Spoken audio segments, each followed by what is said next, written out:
오늘 아침에 사역의 자세라는 말씀으로 나누겠습니다. 벌써 5월이 돼 있고 6월이 되면 미국에서는 이제 졸업식이 시작이 되죠. 학교에 졸업식이 있습니다.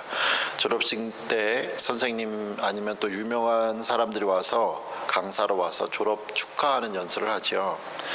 연설 대부분은 이제 내용은 그런 것 같아요. 앞으로 어떻게 살아야 될지를 당부합니다. 이제 졸업하고 어떻게 살아야 될지를 이야기하고요. 어렸을 때는 처음 만난 졸업식 같으면 언제 또 만날지 모르니까 또 선생님들, 친구들 못 만나니까 또 슬픈 마음도 기쁜 마음도 여러 가지 마음이 복잡합니다. 바울은 3년 동안 에베소 지역에서 머물면서 교회를 개척하고 또 지도자를 세웠습니다. 바울이 오늘 설교 본문에서 이 3년의 시간을 마무리하면서 자기는 이제 다시 예루살렘으로 돌아가기 앞서서 에베소에 있었던 이 지도자들, 장로들에게 작별 인사를 하는 내용이 오늘 내용입니다. 작별 인사를 다 끝내고 서로가 또 기도하고 목 놓아 소리 내어서 울고 그 내용이 이제 있죠. 오늘은 이 바울의 고별 설교를 보면서 바울이 어떠한 자세로 3년 동안 거기서 사역했고 교회를 섬겼으며 또 자기가 이제 떠나니까 남아있는 장로들에게 교회를 어떻게 섬겨야 할지를 당부하는 내용을 보도록 하겠습니다. 더불어서 이 두 교훈을 통해서 우리가 어떻게 그럼 교회를 섬겨야 되는가 다시 한번 우리도 살펴보도록 하겠습니다. 바울이 어떻게 교회를 섬겼는지 잘 나타나 있는데요. 바울이 에베소 지역에서 교회를 개척했을 때 지금과 같은 때가 아니잖아요. 바울은 아무도 모르는 외국에서 교회를 세웠습니다. 자기 혼자 또 일해가면서 경제적인 필요들을 채워가고 많은 반대를 또 있으면서도 교회를 세웠죠. 사도행전 20장 19절에 이렇게 말을 하고 있습니다. 곧 모든 겸손과 눈물이며 유대인의 관계로 말미암아 당한 시험을 참고 주를 섬긴 것과 바울은 교회를 제대로 세우려 할 때 당하는 거짓 또 협박을 겸손히 눈물로 참고 견뎠습니다. 이게 주님을 섬기는 거라 생각했기 때문이죠. 이제 막 아이가 태어나면 이 태어난 아이가 사람은 사람인데 사람 구실 못하니까 사람 구실 만들도록 어머니의 또 말할 수 없는 눈물과 헌신이 있습니다. 아버지도 밖에서 나가셔서 직장에서 돈 벌고 피곤한 몸으로 집에 와서 또 집안일도 돕고 아이들 돌보느라 바쁘고 힘들지만 자녀 양육에 있어서 어머니의 수고는 비교할 수 없죠. 그래서 바울은 자신의 교회와 성도를 섬기는 자세를 이제 막 태어난 아이에게 우유를 먹이는 어머니로 표현도 했습니다. 데살로니가 전서 2장 7절과 8절에 보면 우리는 그리스도의 사도로서 마땅히 권위를 주장할 수 있으나 도리어 너희 가운데서 유순한 자가 되어 유모가 젖을 먹이는 어머니죠. 자기 자녀를 기름과 같이 하였으니 우리가 이같이 너희를 사모하여 하나님의 복음뿐 아니라 우리의 목숨까지도 우리에게 주기를 기뻐함은 너희가 우리의 사랑하는 자 됨이라. 바울은 교회와 성도를 섬기기 위해 온갖 수모를 참았을 뿐만 아니라 자기 목숨까지도 이 교회를 위해서 기쁘게 내어주려고 했습니다. 왜냐? 그것이 자녀를 사랑하는 어머니의 마음이었기 때문이죠. 바울이 섬기던 교회나 성도들이 그만한 가치가 있어서 똑똑해서 바울의 말을 잘 들어서 바울이 그들을 사랑하고 그들을 위해 온갖 수모를 견디거나 자신의 목숨까지도 내주려는 건 아니었습니다. 당시의 교회와 성도들은 말할 수 없는 무시를 당했죠. 그럼에도 불구하고 바울에게 있어서 그들은 복음에서 태어난 하나님의 귀한 자녀였기 때문에 자기의 모든 것을 내주어도 아깝지 않았습니다. 우리가 지금 톨리도에 살고 있는데요. 톨리도에서 이제 서쪽으로 클리블랜드 가는 방향으로 서쪽으로 1시간 정도 가면 샌더스키 있죠. 그 샌더스키가 근처가 우리 발명왕으로 유명한 전기를 발명한 이 토마스 에디슨이 태어난 곳이 집이 있습니다.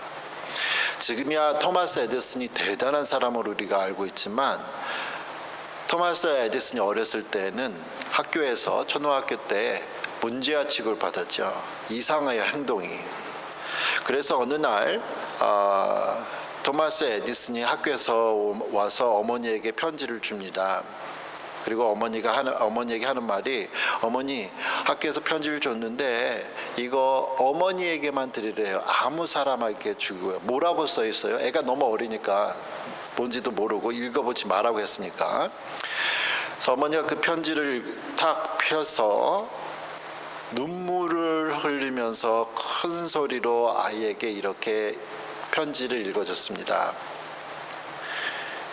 당신의 아이는 천재입니다. 그리고 우리 학교는 당신의 아들을 받아들이기 너무나 작습니다. 그리고 우리의 학교에는 당신의 아들을 가르칠 만한 그런 훌륭한 선생님이 충분히 많지도 않습니다. 그러니까 지금부터는 당신이 집에서 아이를 가르치십시오. 퇴학당했습니다가 그건데. 그리고 아이는 그 엄마가 막 모르지, 엄마가 눈물을 읽으면서 감동을 해서 내가 그렇게 똑똑한 애구나 하고. 토마스 에디슨이 그렇게 지나고 시간이 지났을 때 어머니가 돌아가시죠. 그리고 아들 토마스 에디슨이 어머니의 유품을 정리하다가 책상 한 모서리에 있는 접혀져 있는 편지를 하나 발견합니다. 그리고 편지에 적힌 걸 읽어보는데 그때 어머니가 읽었던 편지 내용입니다. 당신의 아들은 바보 멍청이고 전능합니다. 더 이상 우리 학교에 보내지 마십시오. 받아들일 수가 없습니다. 그 편지를 읽고 토마스 에디슨이 몇 시간을 울었다고 합니다. 그리고 그날 그의 일기장에 이렇게 썼습니다. 나 토마스 에디슨은 전능하였다. 그러나 나의 영웅인 어머니의 힘으로 말미암아 나는 이 금세기에 이 세계의 천재가 되었다. 바울이 이 세상의 기준으로 본다면 형편없는 당시 교회나 교회의 성도들을 귀하게 여겼기 때문에 귀한 에베소 교회가 태어날 수 있었습니다. 학교에서는 토마스 에디슨을 바보라고 전능하라고 포기했지만 그의 어머니는 에디슨을 포기하지 않고 귀하게 여겼기 때문에 귀한 사람이 되었습니다. 우리도 어렸을 때는 다 사람 구실 못하는 때가 있죠. 지금도 그렇고. 그러한 나를 부모님, 선생님들, 주변 사람들이 오래 참아주어서 내가 그나마 지금 사람 구실을 하고 있습니다. 어머니가 가족을 챙겨주지 않으면 누가 챙겨줘요? 우리 교회 안에 신앙 안에서 아직도 어리고 연약한 사람들이 많이 있습니다. 이 연약한 사람들 우리가 챙겨주지 않으면 누가 챙겨줘요? 우리와 함께 이곳 톨리도 한미언약장로교회에서 신앙생활하는 사람들은 쟤 왜 저래? 하고 바라볼 대상이 아니라는 거예요. 미워해서도 안 되고. 우리 가족이, 내 가족, 우리가 귀하게 여겨야 하는 사람들입니다. 바울이 그랬듯이 나를 오래 참아주었던 교회의 나의 신앙의 선배들이 그랬듯이 내 주변의 신앙이 어린 사람들을 내가 나의 목숨까지도 내어줄 수 있을 정도로 사랑해야 하는 사람들입니다. 우리가 이렇게 서로를 위해 눈물로 기다려주고 사랑하는 가운데 우리 교회는 더욱 든든히 서 나갈 겁니다. 서로 사랑하며 섬기는 귀한 섬김이 바보 에디슨을 천재 에디슨으로 만든 것처럼 그리스도의 사랑이, 우리 안에 있는 하나님의 사랑이 우리 한면약 장로 교회에 함께하기를 소원합니다. 바울이 교회를 섬긴 두 번째 방법을 보겠습니다. 사도행전 20장 20절 21절에 계속 말하기를 유익한 것은 무엇이든지 공중 앞에서나 모든 사람 유익한 것은 무엇이든지 공중 앞에서나 각 집에서나 거리낌이 없이 여러분에게 전하며 가르치고 유대인과 헬라인들에게 하나님께 대한 회개와 우리 주 예수 그리스도께 대한 믿음을 증언한 것이라. 바울은 공공장소에서, 공중에서, 바울은 때와 장소를 가리지 않고 복음을 전했습니다. 그것이 많은 대중 앞에서 설교를 할 때도 있었고 개인 집에 들어가서 적은 무리에게 성경을 가르치기도 했습니다. 교회라는 이 교회, 한자로 가르치는 모임이죠. 이 가르침, 무엇을 가르치는가? 이 세상에 성공하는 것은 학교에서 가르쳐줘요. 직업학교에서 가르쳐줘요. 교회는 예수 그리스도의 그 진리를 가르치는 곳입니다. 왜냐하면 교회가 이 가르침을 중요하게 여기는 이유는 예수님께서 제자들에게 마태복음 마지막에 이렇게 말씀하셨거든요. 내가 너희에게 분부한 모든 것을 가르쳐 지키게 하라. 그래서 지금도 교회는 하나님의 말씀을 사람들에게 가르쳐야 하고 또 사람들은 하나님의 말씀을 배워야 합니다. 사람이 배워야 사회생활하기가 편하죠. 아는 게 힘이다. 하나님의 사람은 길이요 진리요 생명이 되신 예수님을 알아야 합니다. 이 세상에서 뭐 하나라도 알아야 성공을 한다고 하지만 그래서 잠 못 자고 배우려고 하는데 우리가 하나님을 아는 지식이 없으면 우리는 항상 뭔가 부족하고 갈급한 삶을 살게 되어 있습니다. 구약성경 아모스 8장 11절은 이렇게 장차 올 가뭄에 대해서 이야기합니다. 주 여호와의 말씀이니라 보라 날이 이를지라 내가 기근을 가뭄을 땅에 보내리니 양식이 없어 주림이 아니요 물이 없어 가람이 아니요 여호와의 말씀을 듣지 못한 기갈이라 갈급함 가뭄. 유대인들은 글자를 처음 배우는 아이들에게 알파벳을 글자 모양을 이제 만들었대요. 과자로 만들었대요. 그리고 그 속에 꿀을 넣었습니다. 아이가 글자를 정확하게 발음하거나 발음한 글자를 찾게 되면 그 과자를 먹을 수 있었습니다. 아이는 글자가 있는 과자를 먹을 때마다 단맛을, 꿀이 있으니까 단맛을 느끼죠.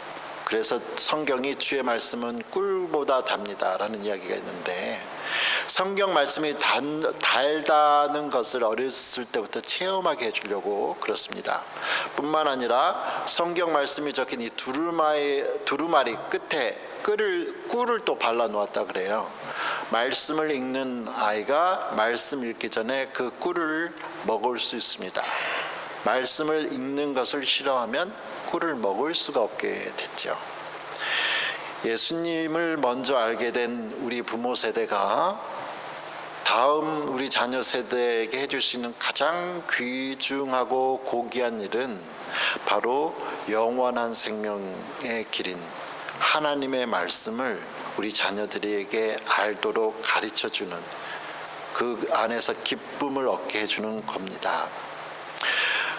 우리는 교회를 출석하는 모든 성도들에게 교회이기 때문에 가르치는 곳이기 때문에 말씀을 가르치고 말씀을 또 읽게 하고 훈련시키고 듣게 하고 쓰는 가운데 하나님의 말씀을 항상 또 또 접할 수 있는 기회도 주고 격려하고 도와야 하죠. 그런 이유로 이번에 사순절 기간 동안에 우리가 6장으로 되어 있는 에베소서를 손으로 쓰자고 했습니다. 한 하루에 5분 정도 안 되는 시간을 쓰면 우리가 이걸 다 쓸 수 있는 내용인데요. 성경을 읽으면 효과가 있지만 성경을 쓰는 것은 성경 읽는 것의 5배의 효과가 있다고 합니다. 쓰니고 눈으로 보고 말하고 생각도 하니까 그런 것 같아요. 우리 모두가 다시 한번 바울이 어디서나 말씀을 전한 것처럼 또 그랬다면 어디서나 사람들이 배웠다는 건데 우리가 하나님의 말씀을 사랑하고 또 배우는 가운데 성숙한 신앙인이 되는 복이 있기를 축원합니다. 바울이 이렇게 자기가 그들과 3년 동안 있으면서 무엇을 했다를 이제 가르쳐주고 어떤 자세로 유모처럼 말씀을 잘 가르쳤다 가르쳐주면서 이제 떠나니까 교회의 장로들을 다 불러서 고별 설교하면서 장로들에게 이제 어떻게 할 것을 당부합니다. 사도행전 20장 31절과 32절에 그러므로 여러분이 일깨어 내가 3년이나 밤낮 쉬지 않고 눈물로 각 사람을 훈계하던 것을 기억하라. 지금 내가 여러분을 주와 및 그 은혜의 말씀에 부탁하노니 그 말씀이 여러분을 능히 든든히 세우사 거룩하게 하심을 입은 모든 자 가운데 기업이 있게 하시리라. 바울은 에베소의 장로들에게 이제 자기가 3년 동안 눈물로 밤낮 쉬지 않고 다른 사람들을 교훈한 것처럼 여러분도 하십시오라고 이야기를 해주는 거죠. 교회 역시 가르침이 있는 장소라고 했는데요. 교회에서 제일 중요한 건 하나님의 말씀을 가르치고 사람을 키우는 일이죠. 전쟁이 일어나도 전쟁통 속에서 천막 속에서 아니면 조명이 좋지 않은 지하실에서도 숨어서 학생들을 가르치잖아요. 전쟁은 언제 끝날 것이니까. 그만큼 교육의 중요함을 바울도 다시 전해주고 있습니다. 여기서 바울이 교회 지도자들에게 교회를 섬기는 자세를 또 하나 말해주고 있는데요. 사도행전 20장 35절에 이렇게 말을 하고 있습니다. 20장 35절에 이렇게 말을 하는데요. 범사에 여러분에게 모범을 보여준 바와 같이 수고하여 약한 사람들을 돕고 또 주께서 친히 말씀하신 바 주는 것이 받는 것보다 복이 있다 하심을 기억하여야 할지니라 고 말을 하고 있습니다. 가르치는데 그냥 가르치는 게 아니라 가르치다 보니까 학생들의 모든 또 가정 형편을 알잖아요. 그러면 어려운 형편에 있는 사람들, 경제적으로 어려운 형편에 있는 사람들 물질로 도와라고 이야기를 하고 있습니다. 그래서 받는 것이 주는 것보다 낫다고 이야기를 하는 거예요. 제가 시카고에서 바이블 칼리지 다닐 때요. 제가 학교에서 식당에서 서빙을 했는데요. 제가 식당에서 서빙한 데는 주로 한 데는 그 학교 귀빈들이 올 때 방문하신 높은 사람들이 좀 유명하신 분들이 오실 때가 있어요. 그럼 학장님이나 뭐 높으신 분들이 그분들 따로 한 뭐 4-5명 이렇게 식사 따로 하는 방이 있었는데요. 저랑 뭐 다른 몇 사람 학생들이 거기서 이제 서빙을 하는 일을 했어요. 우리랑 같이 일을 했던 그 미국 여학생 한 명이 이제 4학년이었는데 자기가 경험했던 얘기를 해줬습니다. 자기가 한 2학년인가 3학년 때 집이 형편이 안 좋아서 생활비가 저희가 다녔던 학교는 학비는 무료인데 생활비는 룸앤보드만 냈어야 됐는데 룸앤보드를 기숙사비를 못 내서 돌아올 수 없어 그런 경우가 있었는데요. 근데 걔가 그 학생이 1학년 때부터 계속 그러한 귀빈들 모시는 일을 서빙을 했으니까 애의 얼굴을 알아요. 그 귀빈들이나 학장님이나 또 이사회들이 오면 이사들이 또 아는데 그때 한 이사분 한 분이 이 여학생이 돈이 없어서 기숙사비가 없어서 학교에 못 돌아온다는 이야기를 듣고서 학비 전부를 그냥 기숙사비 전부를 다 내준 일이 있다고 합니다. 그래서 자기가 이제 4학년이 돼서 졸업을 할 수 있다고 해요.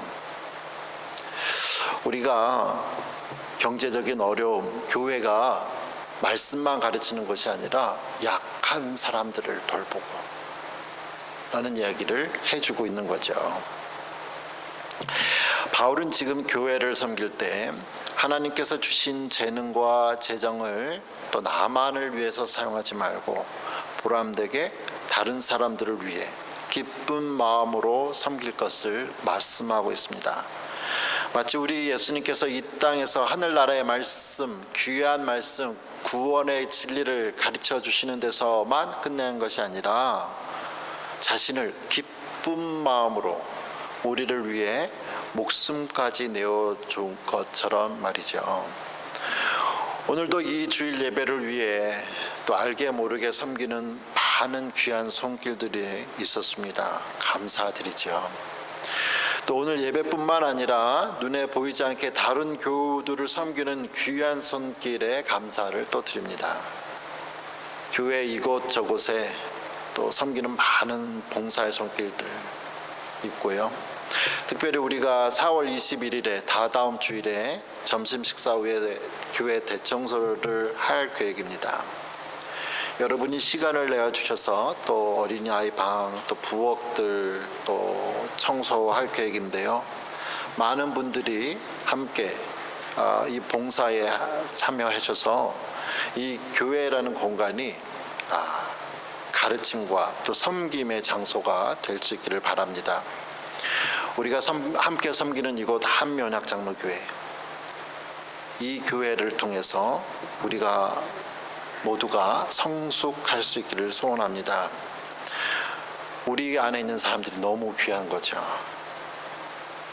우리가 지금 섬기는 어린 자녀들과 믿음이 연약한 성도들이 또 경제적으로 어려운 성도들이 장차 하나님 나라의 큰 일꾼 되기를 소원합니다. 기도하겠습니다.